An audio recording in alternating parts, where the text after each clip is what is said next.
You've been with Bulk for what, 5 years? 7 actually. 7. Yeah. Yeah, wow.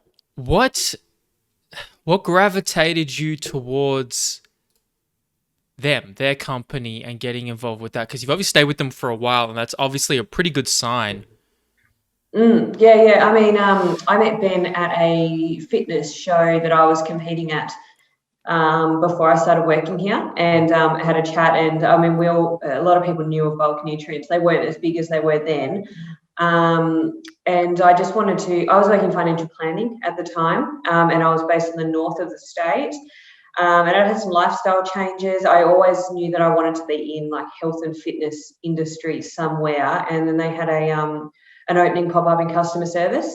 And Ben asked if I'd consider relocating to Hobart and taking up the role. And yeah, I just knew that if I got into the business, into the industry, the doors would open within that. So it was sort of just stepping into that space that I was interested in.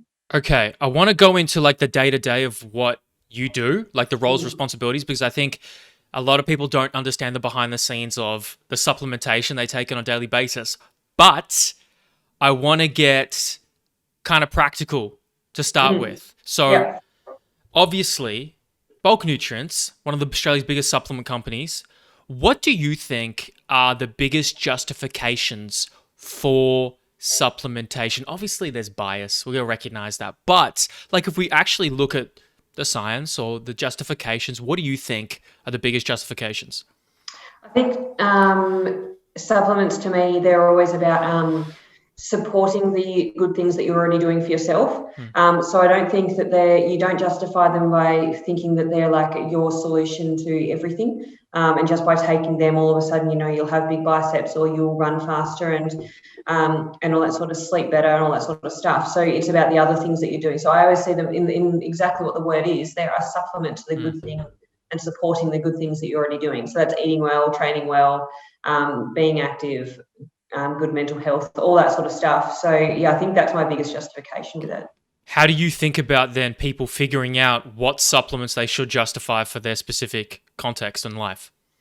Yeah, it changes. So like, I don't think you should ever put yourself into a basket of just, this is just the product and this is the product I'll use forever. I've changed my lifestyle goals, my sports goals, my personal goals, and your health goes up and down depending on where you are at in life as well. So I think working out what's right for you is about assessing everything for you at that point in time and doing that on a regular basis. Is this product actually good for me now? It was 2 years ago, but is it still doing the things I want it to do? And we've got a really big range, so there is obviously often, I think there's often something that will suit your goals depending on what they are.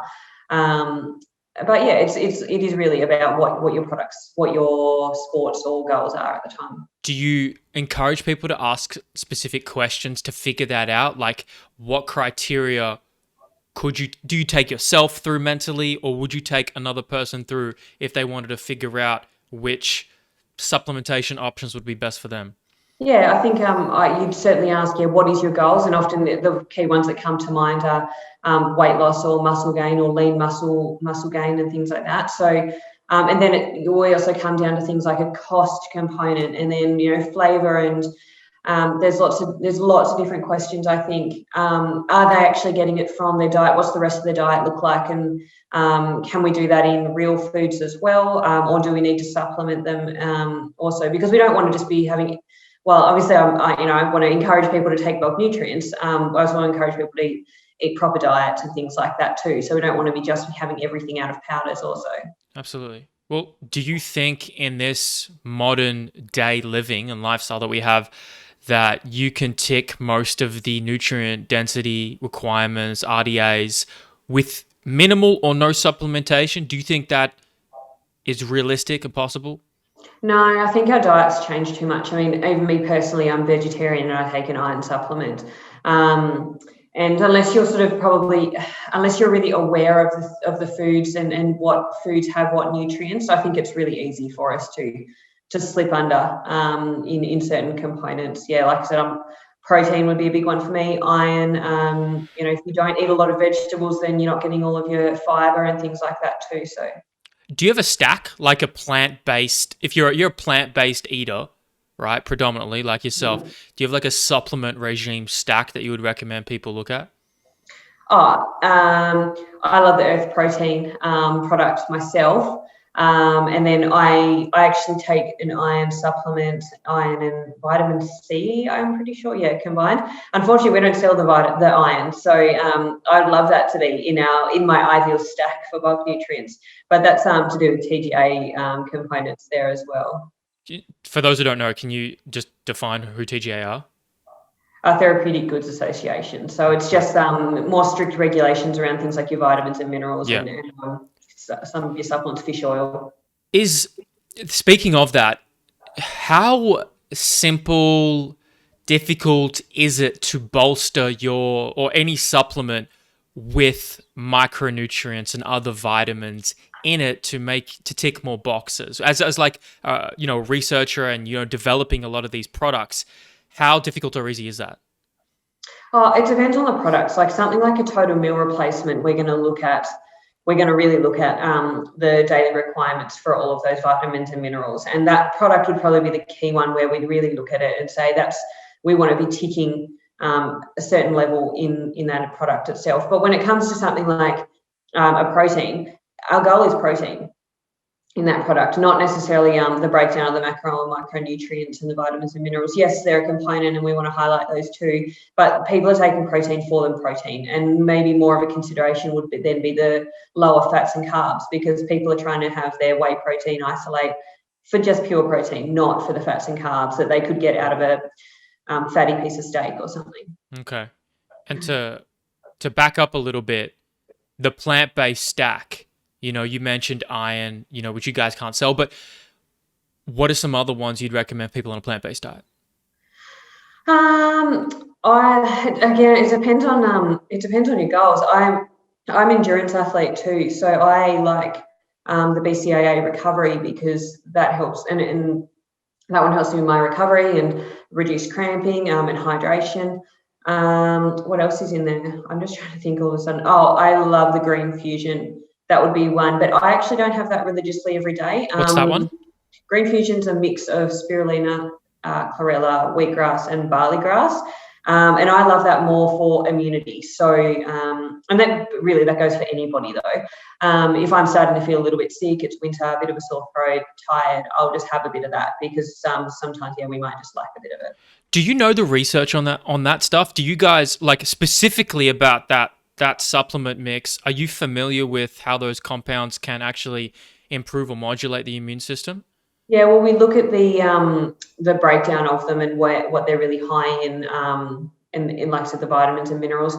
I can be a little bit airy-fairy sometimes on my recall on some of those products, because if I haven't worked on it for a long time, I'm just not up to speed. At the time, I obviously researched the products a lot to formulate them, but then they're good and we might sell them obviously for quite a few years, and I haven't refined my knowledge on them again. Well, that's completely fair enough. Like you would have, I don't know, how many products have you worked on over the years? Oh, hundreds. We I suppose dial down on a number of products at any one time, and then once they're considered good again, or re-releasing or little updates, I might not touch them for a couple of years. Yeah. Okay, that makes sense. So, what are you actively working on now? I'm actively working on the plant-based range. We're really looking at. It's just a really trending market. Anything plant-based. We won't be doing things like your plant-based burgers and things like that, but we just know that space is growing so much. So we look at our products then and we go, how good are our competitors? How good are we? Where do we sit? And can we make improvements to continue to be competitive in that space? As obviously things become more popular, generally things become better in quality. So we need to stay ahead of the market with that. Collagen's the same, huge trends in our collagen products, and we're seeing that in our sales. And then I'll just look at other products that we might have where maybe we've just seen a little bit of a stagnation in sales or a decline, and look at reasons why. Are people moving to a different product because of a trend, or is our product not as good, or maybe we're just not marketing it enough because we have so many products it's getting lost among the others, and do we need to put that at the forefront again? Okay, so plant-based, collagen. To talk about plant-based, I mean, besides basic protein powders, what are you guys looking at developing or refining right now? Like where's the gap in the market that you guys are seeing that's like trending? Oh, the gaps in basically anything edible. I mean, it is like it's the burgers, it's the chicken alternatives that's not really chicken. Protein bars, obviously huge. They're all the trends, and we're very aware of them. But we also know what we shouldn't. We know what our market is, and we know what we're good at, and we're really good at powders. So yeah, making something like a burger or a fake chicken or something like that, we would love to do it, but know what you're good at and know where your best product offering is. So then what's the play then? Like, as tempting as it is, do you guys experiment, or is it no, we're going to double down on our strengths and stick to, like you said, what we're great at? Like, what is, as an individual and as a company, like how do you guys approach that? So we can experiment in other ways. We might experiment in fun seasonal flavors and things like that to keep the product interesting, exciting. So, we always do things around Christmas, and that might be bringing out a gingerbread flavor or a Christmas pudding or just something seasonal and fun. We're always looking at what other brands are doing, even if it's not our space. So we'll know that, another company has decided to start doing gels, or they've made biscuits or cookies or pancakes in a packet and things like that. So yeah, we're aware, and then we look at even things like messaging or the way they might do their packaging. Like for a while, we were using the term vegan a lot, and then we sort of became aware that vegan has quite obviously our product is vegan, but as a word and a term, it really puts I guess it puts into a more of a niche. And so the use of the word plant-based is more appropriate.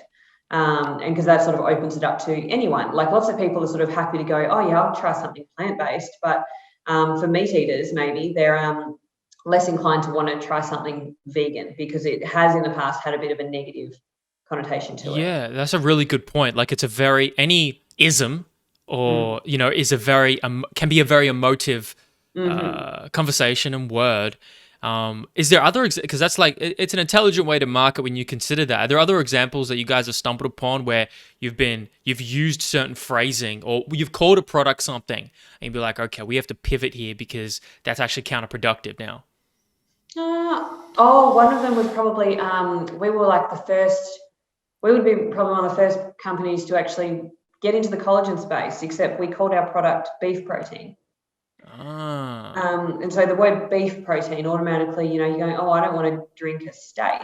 Right. It doesn't sound as good. And so we're a little bit ahead of our time there. And then we relaunched the product, and it's HCP, hydrolyzed peptide collagen. And so I think that's worked for us a lot better. And then we could remarket, rebrand it, and all that sort of stuff. So yeah, that's another example of where we've changed the wording and the marketing around it. That's interesting. I mean, speaking about collagen, obviously it's one that is non-plant based, but considering around 30% of protein in our body is made of collagen, forms connective tissue, it could be pretty important to supplement with it or to look at your intake of it, especially if you're not eating collagenous cuts of meat. What merit do you see, whether it's research or just anecdotes from intaking collagen protein? Yeah, I think there's lots of benefits to be made from it. Collagen, it's like super low in fats and carbs. Like I'm pretty sure it's like next to none. So it's a really pure source. You can take a little lower dosage as well. I'm lucky that I've never really had major injuries in terms of like ligaments and joints and things like that. But a lot of people do say that it's really, really good for that. But I know that when I've had some bike crashes because I'm a cyclist, and I get worried about the scarring. And so I started taking collagen for my skin quality as well. And then we're seeing huge trends in that market for beauty collagen, so targeted at that hair, skin and nails audience as well. And I mean, I don't think it's just girls, but yeah, I'm definitely drawn into that component of it. Interesting. Have you guys dived into research to see, because the skin is made of different types of collagen, have you guys seen anything that is like exciting that you guys on that space, on like skin health and research of collagen, or is it still emerging?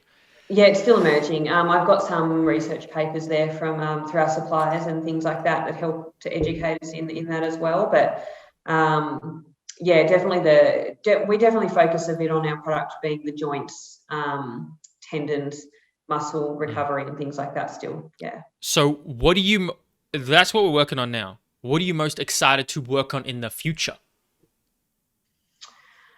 Like if I gave you like unlimited resources and money, like what supplement are you designing or do you think the world could value?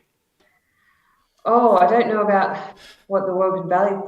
Fun ways, just like I would love to just do something like cookies and like baked goods and things like that. Like I'm a big advocate for those sorts of things, tasting really good, and just being like a better alternative Yes. to your naughtier option that'd be full of, your sugars and butter and things like that. So if we had the capacity, do a full range of baked goods and things like that, I think that would be really exciting, really fun. Taste testing for that would be awesome. That would be really enjoyable, I reckon. So have you heard of Macro Mike? Yeah, I've met the I can't remember his name. It's been so long ago now, like 5 years ago when we were at an expo together. But yes, do know those products. So you met the owner you're referring to? Yeah, Is his name actually Mike? I can't remember. Oh, It's really bad. that'd be It's great. bad because I'm pretty sure I'd like have a photo or something. Anyway, yeah, I think I've got a bag of their pancakes at home. Yes, I mean I think that's a great example, and they're a company who's a great example of someone who's doing that. They're having very macronutrient friendly replacement options to your very calorically, metabolically demanding and dense sweets and baked goods. And what's cool with Macro Mike too is he said they use almond and peanut flours and things like that too. It keeps it really separate to us, which is also a good thing because we don't use the pure nuts and things because they are an allergen. So because we don't use any of those, if we started to, we'd have to introduce that onto all of our labeling that we do produce them, and we don't know what portion of our market might be severely, obviously allergic because it's common, allergic to nuts, and so we choose not to step into that space. But at the same time, another company doing products like what we do, it's welcomed. It's not a bad thing because they're educating the market, and it means it's a portion we don't need to educate. ATP? And then that's right. They're doing plenty of. Is that the one you were going to mention? ATP Science? No, not saying but I mean they've got a lot of data as well, and back a lot of their stuff. But yeah, if it's anything new, like I said, we were some of the leaders in the collagen, and so people, when we brought that out, people weren't necessarily really aware at the time, like what collagen was to consume, what it did, and they weren't so open-minded to it. Fast forward a year or two, and every other brand is now with their own collagen product, and they're educating the market. People are more aware of it because they've read it here, and everywhere else, and so that's helpful for us. Yeah, that's all. Okay, so wait, what were you going to mention? Who were doing like a good job in that space? I don't think I was. No, I think it was just generalized. Okay, okay. So what's the day-to-day for you? Like, what do you? For those who don't know, what's your role title technically? Product developer, food technician. Yeah. Right. So day to day, what's most of your day actually look like? Is it, I don't know, most people might think you just testing food all day, but like there's probably a lot of sit down, A/B test, research, communicate. Like what is it? Yeah, I probably have two distinct types of days. I have the ones where I am just at my computer a lot, and then I've got lab days. So I try to bundle my lab days into the 1 or 2 a week, so that when I go into the lab, I know what testing I want to be doing, what I hope to achieve, and it's just a day on my feet in the lab doing lots of tastings. So those portions of days, they're 1 or 2 a week, and then the rest are on my computer. Like I said, it's I do a lot of surveying to our customers, so I might be building surveys for an entire day that I'll plan to send out to 1,000 customers, depending on what we're looking to research and understand our product a bit more. And that'll come because we've internally identified that we want to explore that product a bit more. Like I said, it might be a drop in sales. Maybe it's an increase in sales, and we want to know why, and then what direction we think we should be taking this product if it is growing so well. I'll be collecting that data. I'll be putting it into a presentation so we can go through that with some of the other management groups. I'll just research other brands. So maybe we're looking to do a new pre-workout product. So I would then be researching all the other brands, what ingredients they use, what they're doing, what their market is, how they market the product, key messages, pricing, how they sell it, all that sort of stuff as well, to just basically build cases around the products that we're looking at doing in the improvements. And then any other products that we might have actually finalised in the R&D phase, I'll be organising paperwork and documents to give to like our web developers who need to then update the website with all this new information that this product's been updated with. And so it's lots of communications through the chains, including us I might be talking directly to suppliers because I want, these 6 different new flavors and I need to see if they can get them to me, and etc. The lab day, that one's a tasting day. So that could range from tasting the samples that suppliers have sent, and they might come through our manufacturing manager who's got them. So sometimes we look at backup suppliers because, COVID happened is a good example, and sometimes supply chains can fail. So you always want backup options. So I'll taste test the raws. That can be pretty gross. Like what? What's the grossest thing you've tasted? Raw green tea is pretty bad. It's really strong. Just a lot of the aminos are they're bad. I have done fish collagen before it got good, and it tastes as bad as it tastes like a fish oil tablet. It's disgusting. Sometimes there's some where I can just smell them and I'm like, no one would buy that. So I'll do those sorts of taste testings as well, and then I'll put together the analysis and say, no, we wouldn't buy this, or yes, we'll buy this. This is a good backup option. Maybe I need to do a new flavour, so I'll be mucking around with different fun flavours, making up samples that we will externally test with customers. So if we want to do new flavours in products, we might have 3 different versions, and then we actually get our customers to do that work for us. We'll invite people to take part in product testing. We'll send them out product samples, and they'll complete surveys for us on their opinion, and that can be what helps us work out what product goes to market. Yeah, because palatability and there's a sensory senses can be quite unique, right? Especially depending on age and like a whole bunch of variables. So is that how you, manage the risk of putting all your eggs in one basket with just trusting one or a couple of opinions? Is that you have to give hundreds of samples out?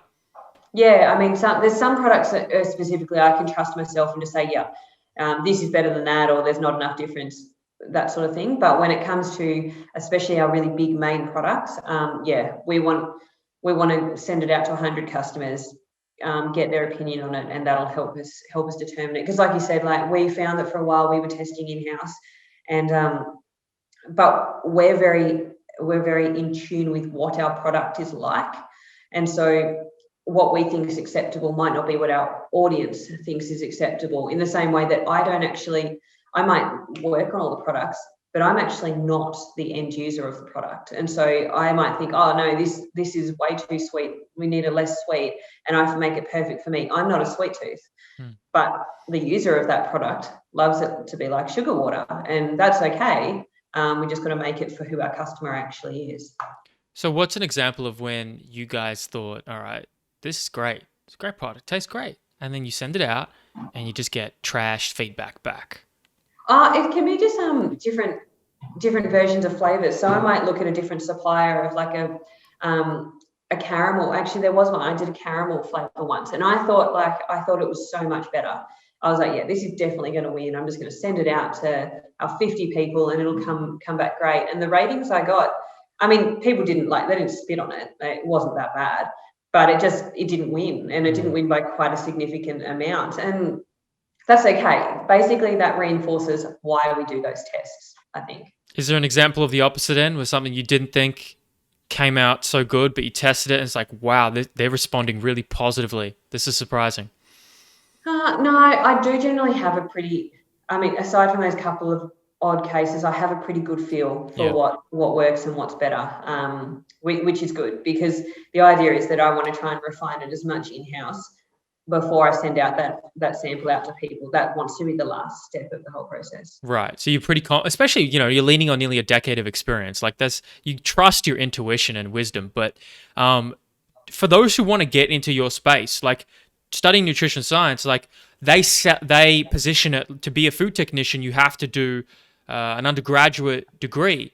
But I don't know that to be the case 100%, or a master's. If someone wants to be a food technician like you and work at a supplement company, they like the sounds of what they're hearing. Do they have to go through that pathway? I think typically you would. Like, I mean, if you wanted to go work at somewhere like Cadbury's or... Was that what you did? I'm doing it, actually. So, no, I hadn't done it when I first started. So the whole scenario started, like I said, I got into customer service, and then I actually worked in event management for 1 year. And then at the same time, our product developer at the time, he quit. And but I'd already dabbled in the space internally. And so I was a natural fit into it. So they said, oh, do you want to step into the role full time? We'll just train you into it to start with. And got it. Then I've been in it ever since. So yeah, I'm industry taught. And then what year did I start? 2019 maybe, or maybe 18. I did a certificate 5 in food science technology. And then I've gone on to do my degree, and I'm still doing it. I'm just doing it part-time. I've been doing 2 subjects this semester in the past, but I've dropped it to 1 this semester because it is a lot to juggle everything. But yes, I do think that if you were to apply to companies, you do normally need it. And chances are now, with the way bulk nutrients has grown compared to back then, that would also be the case too. They'd be looking for qualifications as well. Yeah. Okay, that makes sense. So you were kind of just in a fortunate, scenario and serendipitous that you took advantage of, which is great. But I want to back up to the amino acids, because I asked a client of mine, because he's a bulk nutrients supporter, gets their products just like I do, and the amino acids. Amino acids in isolation taste generally pretty bad, except glutamine. Glutamine is very tasteless and it has a good solubility. Why is, compared to that, why is there such a difference in taste there compared to like a BCAA and an isolated glutamine? Yeah, BCAAs they're really bitter. Yeah. And honestly, as far as the chemical setup of those ingredients go individually, I'm not really sure. I guess it's something there that there's just something that creates that really bitter taste EAAs, they taste even worse than BCAAs. And a lot of our customers don't realize the work that has to go in to make them palatable. And when they say they might taste bad, I'm like, no, you haven't tasted bad.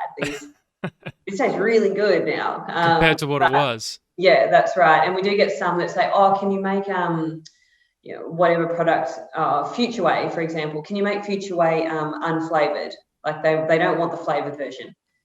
No one would drink the unflavored version because that's made of free-form amino acids. So it's literally your EAAs, your BCAAs, all of those ingredients on their own, and it would taste really bad.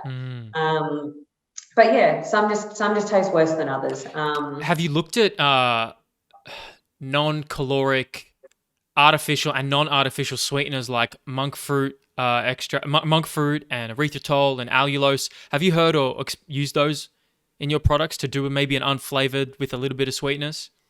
We use monk fruit in our oat protein already. So and we use a blend of stevias because different stevias can have different sweetness notes and where they hit your palate first and then they can hang around for longer. And we do also sell amino flavoring. So they're obviously sweetened, flavored, so you can flavor those raws on your own. But we did sell a product called Sweetvia, and I think that was erythritol, and it must have been stevias because it was natural. But we discontinued it. It just didn't sell enough.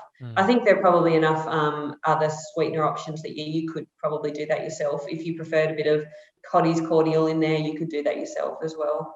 Right. Are you familiar with when you do you do the nutrition information panels? You do? So from my understanding is they metabolize those non-caloric sweeteners are metabolized quite differently. When you do that, are you how much of that are you counting? Do you end up counting the monk fruit or the stevia or the erythritol into that NIP? Yeah, it's fully calculated in. We use them at such small amounts that it would have next to no impact. Okay. Like we're talking about like in like 100 grams, it's less than like half a milligram. Yeah. Like No, because I'm asking actually yeah. because they most of it actually doesn't get absorbed into the bloodstream, from my understanding, and a lot of it's excreted, which make it such a useful tool to naturally sweeten your food without Mm. getting the caloric load. Is that what you see as well from your end? Oh, we just say, I mean, because it literally doesn't have any weighting really as far as nutritional panel go. We don't concern of that too much. We definitely look at that if we're looking at carbohydrates that are weighted as a fiber and when they're digested differently through the gut. Yeah, so then that one plays a part because So how do you do that? You have soluble and non-soluble fiber, which get it can be tricky. Like, do you know how many calories per gram, soluble versus non-soluble? my boss Ben, the one that runs all of this place, he's very much in that space, and so when Yeah. we're using those sorts of ingredients, and we want to be really specific about what sort of um, information, or not information, but the facts that we're putting out, he'll get really involved in that and have all of that information there as well. So between myself, Ben, who also is an R&D, and then we've got quality assurance, who quality is like he cross-checks everything and makes sure all of our T's and I's are dotted and things like that. So yeah, he looks at the nutritional panel with a fine-tooth comb to make sure that it's all going out correctly. So it's sort of got a bit of a three-step process. It's me that does the R&D and puts all the bases together. You've got Ben, who might have a real clear message about why we're doing a product and how we're marketing it and the ideas around that. And then we've got Vince, who does all the quality assurance and makes sure that everything's legit as it should be. Got it. You see, you're just leaning on a great team of, food technician Yeah, geniuses. yeah. Right? It all works together. Yeah, it's never been one person. Right, of course. Another question I had from a client of mine was that he noticed that majority of ingredients are sourced from China, as a lot of things are nowadays. And we wondered, like, have you guys ever thought about doing an Australian sourced only? Of course, it might be a bit more costly, but supporting Australian farmers, having an Australian range for people. Yeah, there's certain products. I think our natural, oh, don't quote me, but our natural way was Fonterra, which is Australian. It could be New Zealand now. Um, as far as things like aminos and that go, Hmm. there isn't Australian suppliers. It has to come from China. So there's just certain products that they just don't come from Australia. We might use an Australian supplier chain, but then they deal with the China chain. So we're still supporting an Australian business in one sense, I guess, but it's still just another supplier network. Where we can, there are some things like some fruit extracts. I think maybe it could be our flaxseed things like our almonds. We do have almond meal for some of our snack products, our flour, things like that, especially if there are smaller quantity amounts. Yeah, we get Australian. A lot of our flavorings are all Australian, actually. Okay, that's good to know. That's good to know, and it's good to put into context that I didn't even think that we just can't get them in Australia. Like Mm-hmm. that's just a very real problem. And yeah, and sometimes quantities, simply quantities. Like we've got some products that are just really high level quantities, and they can't be supplied at least to the level that we want. Right. Yeah. I mean, you guys have probably such a high output of products that require that amount of input, and so you can't get it in, which is understandable. But to go on a couple of more supplement questions that we started the conversation with, I wondered, like, what are some, and this could be just a general, like, biggest misnomers about supplements that you hear and see in your experience that you commonly squash? Do you have any? Oh, I think I used to be way more in tune with this when we did a lot more expos. Like we still do expos, but I personally don't work them anymore. I think the biggest one is what I touched on earlier, and that it's just that supplements will be like, your solution to everything. If you start taking a weight loss protein or product, all of a sudden the kilos will shed off you. Like, it's not the case. You can't work out, have your weight loss product, and then eat Maccas every night. It just, it doesn't work. Maybe for some people with a wicked metabolism, but it doesn't work. So I think that's the biggest thing is, you just have to, that's the biggest one. You have to do the right things. What do you think then people over supplement with? They lean on too much maybe instead of getting their intake from their food. It'd be proteins for sure. People forget that straight chicken is protein. Like, it's just, what do you want to eat? If you finish your workout, do you want to go down a steak straight away, or is that practical? Or can you consume a protein shake? You can consume a protein shake. It's on the go. It's easy. It's quick. It tastes good. So yeah, I would say it's that. And then people also lean on them for meal replacements when they're definitely not the same thing. I'd say a protein shake is more of a snack replacement. So if you're inclined to grab a chocolate bar at 3 o'clock in the afternoon, a protein shake would be a better option, but it's not a meal replacement. They're 100 to 200 calories a serve. That's not a meal at all. Right. Do you get any idea of the usage of your customers and how they're actually using the products, if they're using it for things like that versus, the other side that you were talking about? We've actually just started doing a lot more extensive research on our customer base, and it's product by product as I'm looking at them to work that out. So some of the questions I'm asking is, how often do you have a shake? So common answer is 1 a day, but then you've got people saying 2 or 3 a day. And how are they taking it? Is it just with water? Is it in a smoothie? Is it in their cooking? So I'm starting to get some answers in terms of that. Don't have everything yet. Because you do a lot of surveys, I wonder, throughout your career, is there a particular survey or feedback that you've gotten that has really been a kind of a light bulb, thought-provoking, stimulating moment for you that you're like, wow, okay, I didn't realize that's going to change the way I do this or do that? I think some of them was one of them was when I do surveys. So on these samples, when we send them out, is I'll send the link to a survey in the email, but people always want to go and look at what questions they're going to be asked so they can do the analysis. So once I realized people were doing that, I started adding the questions that are in the survey in as a PDF document so people can just open them up and see them. So then they know what they're considering while they're doing the taste testing and I'm asking them to do. So that's a process thing, I suppose. And we're forever refining the surveying based on the product and what we're trying to find out. Surveying's surprisingly hard work. Like you go and you think that, it's easy, let's just ask a bunch of why questions, a bunch of open-ended questions. But if you send an open-ended question to 2,000 people and you get 2,000 people writing an essay to you, it's a lot of reading. It's a lot of analysis. And so doing things like simplifying them down and how to make that data really relevant and usable for me to be able to do things with it, that's been something we've been really working on as well. So people really do that? People really will give you real long, extensive answers in deep into that? Yeah. People get really passionate about it, and they'll give you, and it's good. Like, understanding the whys can really help with things as well. So, I mean, sometimes, we all babble on about irrelevant things, and people will go on a tangent that is something that I really just cannot help them with. And it's just the way the product is, and I can't do anything about what they're complaining about. Yeah. But it is still useful, yeah.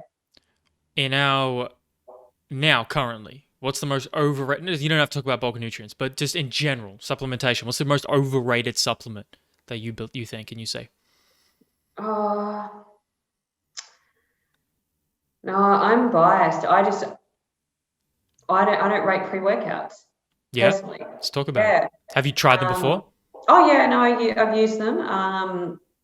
But like I said, my goals changed a lot too, so I definitely don't do the gym life stuff that I used to do, and I'm more into cycling and everything now. Which I suppose a pre-workout doesn't lend itself to very well. If I go out for a 5-hour ride, I don't want to. You jacked up for the first half an hour. Yeah, and then all of a sudden I'm crashing at the end.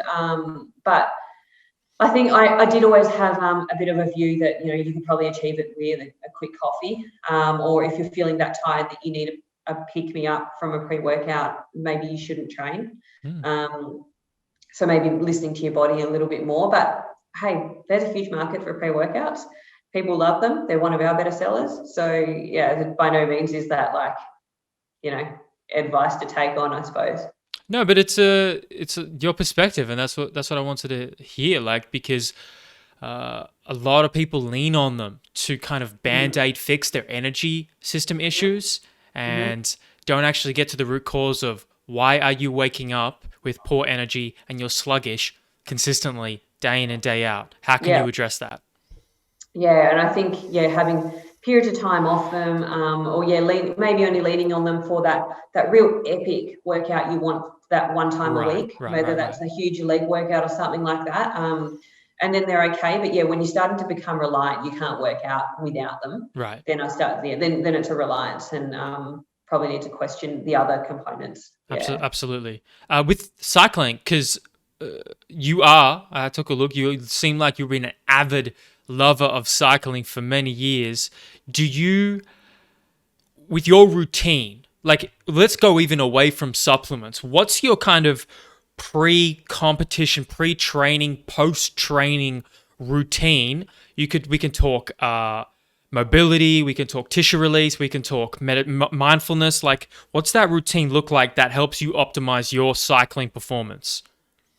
Yeah, I do a lot of yoga and stretching and things. Recently I've been pretty tight, so upped that a bit, and that includes things like physio and that as well. And I do work with a bit of a mindful coach as well, so working on mindset. And I've got my coach who he focuses a lot on that. So yeah, having a good mindset is definitely key. Visualization and all that sort of stuff, and I guess that's a real mental side of cycling or of any sport, what you're hoping to achieve. So we set a lot of goals, whether they're big 2-year goals and then the small goals in the meantime to tick off. Physically, I guess it's about knowing what those goals are and where I need to be physically and then leading into them. So yeah, I can't just plan to go do some massive race on the weekend. It's got to be thought about and planned in and tapered and all that sort of stuff, like most sports, I suppose. On the day, competition day, do you have a routine that you go through? My routine would probably start like 2 nights out. The best night's sleep you can get is actually 2 nights before your competition. So I'll always try and get that quality, longer hours sleep the 2 nights before, because the night before maybe I'm busier. Maybe I'm a little bit nervous, so I don't sleep well anyway, but it has less impact. And I like to have a chocolate bar the night before. That's just whether it's a cherry ripe or a Snickers, that's my little treat for my race the next day. 2 hours beforehand, it'll be a carby kind of meal. I like breakfast, so it'll be Wheat Bix, banana, honey, something like that. And then an hour out, it'll be a muesli bar, something fairly dense. And then I've got all my race nutrition. So you're really trying to, make sure your glycogen stores are filled, you have adequate glucose running through your blood, and then while you're running or while you're cycling, how do you think about intra-training or intra-cycling fuel? Yeah, I like to eat my fuel rather than drink it. I'm a guzzler, so I don't like to go for like carb options in my drink bottles. I'll actually use BCAAs in my drink bottles, at least one of them. And then the other might just be water. And I'll try and go through bottles. Sometimes you just don't. And eating wise, it'll be something between about 50 to 60 grams of carbs an hour, depending on the intensity of the race. And the longer it is, the more important that is towards the end. So that'll come in the form of Cliff Box or gels, or, to be honest, I don't really have bars while I race. I train with them, but I don't race with them because they're harder to eat, harder to digest. So yeah, instant stuff with gels and things. And post? Post I'll have like something to eat straight away that's carby and protein. So I actually really like overnight oats, and I'll make up a jar of like overnight oats with banana and oats and protein and honey and whatever else in there. So that's probably one of my go-tos. I've done rice and chickpeas as well. You do want pretty boring, like after a race, you're not hungry, you're just eating because you need to eat. And it's more important if I've got back-to-back racing days. Okay, interesting. How long have you been cycling for? Actually, only 3 years. You say only? Yeah. Oh, because the people I race with have been doing it since they could walk. Like, yeah. Right. Is there something that the competitions in cycling has taught you over the couple of years that about life? Because I think competition in sport, it really can teach you about life. Is there something an experience you've had that has really changed you? Oh, I think it's hard, and life is hard, and we have our ups and downs. And I think one of the biggest things I noticed when I've done back-to-back like multi-day tours, so it's like 4 or 5 days of racing, it's the ups and downs you can experience in those days. One day you're on cloud nine and it's the best feeling ever, and because you've done a good race and maybe you didn't win, but you felt like you achieved your goals and you felt great. And the next day you got dropped from the pack and you couldn't contribute to your team and you just feel awful and you feel like the bottom of earth. I don't know, like it's just those ups and downs, and learning how to deal with those ups and downs, knowing that the next day is just a new day and putting it behind you so you can refocus. Like, yeah, that's like that's the same as having a disagreement with a friend or somebody, and then being able to move past it and go, okay, we've dealt with the issue now.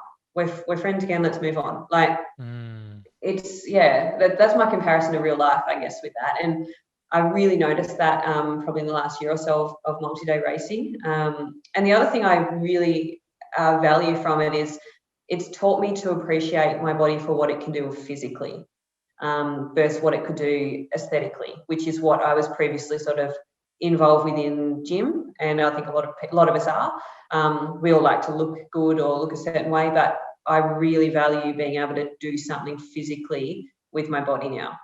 What's the And that's really most fun. surprising slash impressive feat that you've performed personally for yourself? Doesn't have to be a comparison to anyone else that you're like, wow, I didn't know I was capable of that. Um, I don't even know how to explain. I guess sometimes it's literally doing a race and not.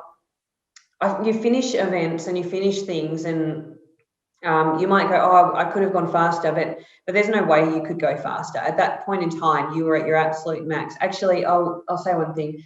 It was in a race, and I've never put myself like through something so hard that I vomited, like ever.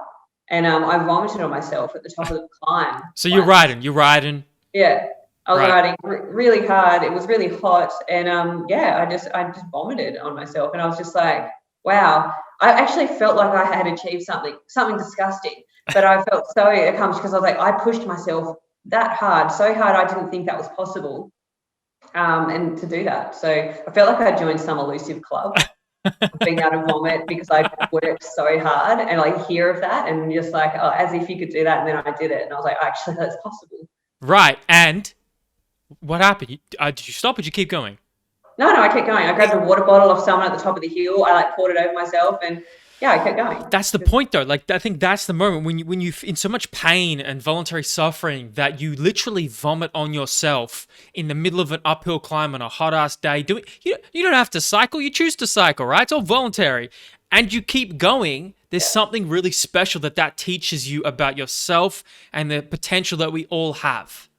Yeah, and every race I've done like that, not necessarily vomiting all the time, but where I've pushed through the pain or I've gotten over a climb, and I've learned that my every time my legs can, like, my heart, it can hurt a whole new level.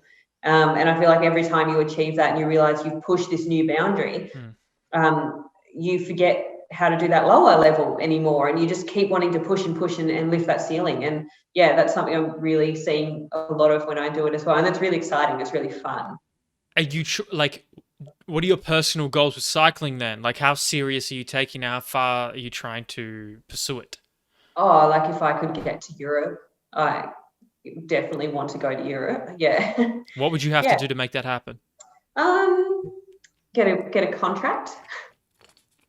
How do you do that? Um, how do I do that? Yeah, I don't know. A Uh, cycling world is not my yeah, no. knowledge. You get managers and you get contacts, and you try to get contracts. You also do well in certain races. So there's definitely key races that you want to do well because they help launch your name out to those important people that take notice that are involved in those teams.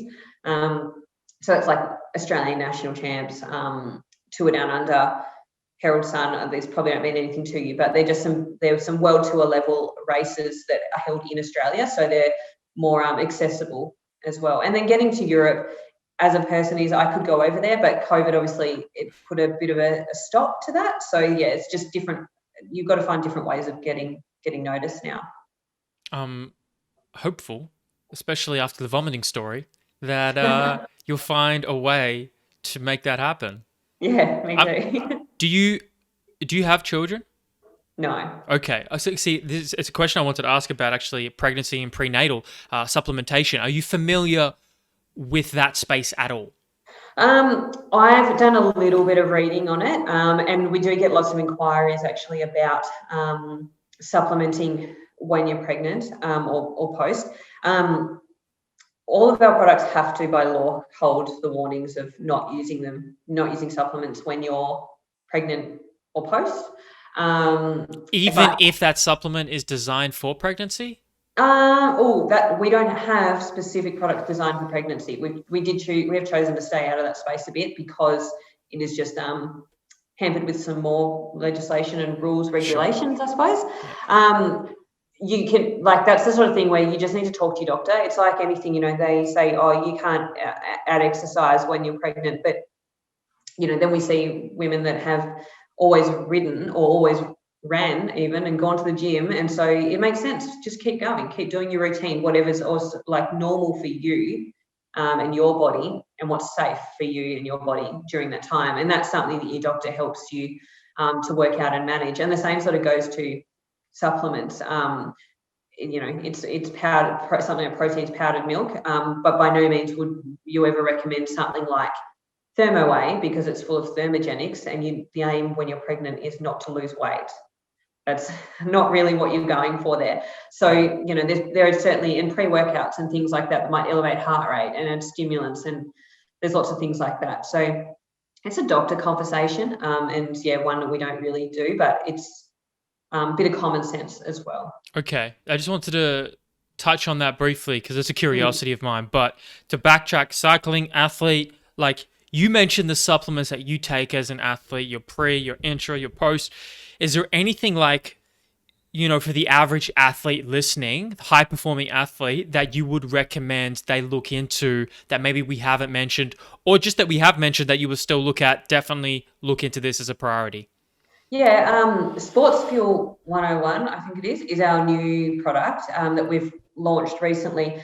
It is probably targeted a little bit more towards endurance athletes, in that it's like your whole combined mix of your protein. It's got collagen in there, your aminos for recovery, and carbohydrates. So, I personally mentioned that I don't drink my carbs very much. I do in training, but I don't for racing, so I can track it better.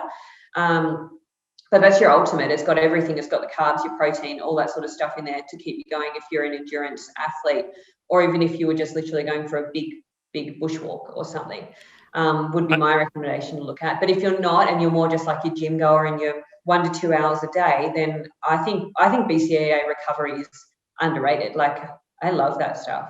It's I noticed you mentioned a BCAA. Oh, actually, first of all, on the sports fuel, I noticed it has some pretty important minerals in here, like potassium and magnesium and sodium, which we lose a lot through sweat, which is a great sign. But I noticed you recommend BCAAs quite a bit. Why do you tend to recommend them maybe instead of the full spectrum essential amino acids? Oh, the full spectrum one, it'd really come down to taste for me. We sell our EAAs in 2 forms. I think it's a flavored like electrolyte plus, and then we've got which has carbs, and then we've just got electrolyte blend that doesn't. And so for me, I don't want the carbs, so I don't want the electrolyte plus. That's just me personally. But again, it would be an option. That one wouldn't come with so much the proteins and things like the sports fuel does. So your sports fuel's like you're well-rounded. It'll probably suit everybody. It's got everything you need in there, and then you're kind of dialing it back to a little bit more customized options, I suppose, by working backwards and giving it a bit more of an individualized approach when you go to your EAAs alone or your BCAAs alone. When I don't want carbohydrates, but I want something to taste good, and I'm pretty bad at drinking straight water. That's another reason I love BCAAs. And all my bottles are like, they taste like any cordials that I've had in them. from the past, like, because Yeah, it even if I stop retains on a that. ride and chuck a Powerade in there, now it tastes like Powerade. So yeah, I've always got to flavour it with something. But they're really obviously really good for what's it called, cramping and things too. Like people swear by that for the BCAAs. So Okay. Do you have any like the sports fuel version for the average weight training athlete or person who weight trains consistently? um, that's where I would just have something like your BCAA Okay. essentially. I don't think you need your carbohydrates so readily for like that 1 hour pump session or whatever it is. Yeah, you can probably eat a banana afterwards or just have your proper meal afterwards, I think. Okay. Nicole, I think this is a good place to close the conversation. Do you have any last thoughts, questions, comments, ask of the audience? Actually, you know what? I might as well ask you because I ask most people this at the end.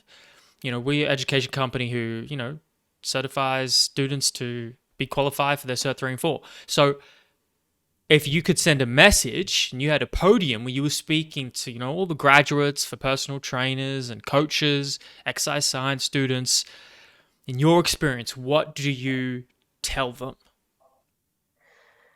You've got to be passionate about what you do, whether that's educating people and through studies, so you're learning, or that's through the sport that you're doing, because you've got to love it every day, you've got to do it every day. But then what you're learning, if you're passionate about it, it's not it's not a uni subject. It's not hard learning. You're taking it in because you want to and because you're interested. So you've got to stay passionate, I think. Okay, passion.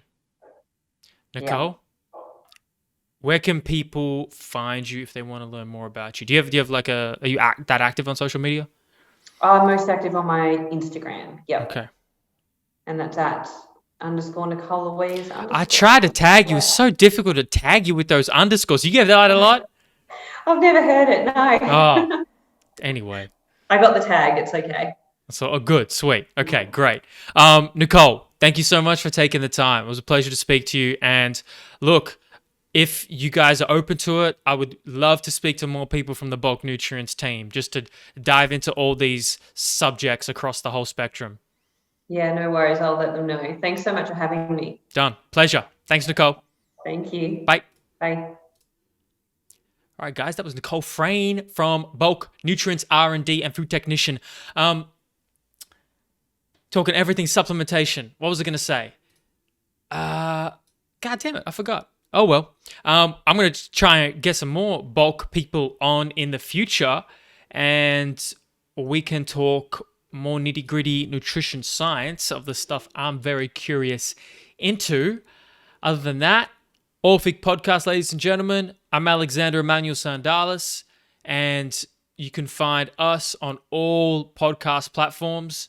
This podcast, hope this new camera is looking sweet. I've hooked up my DSLR to this new setup I got, and this I'll never look so crisp and clean, if I do say so myself. And that's it, guys. We'll see you in the next one. You can catch me on @StrengthOfSard if you want to follow my coaching training journey. Otherwise, thank you guys.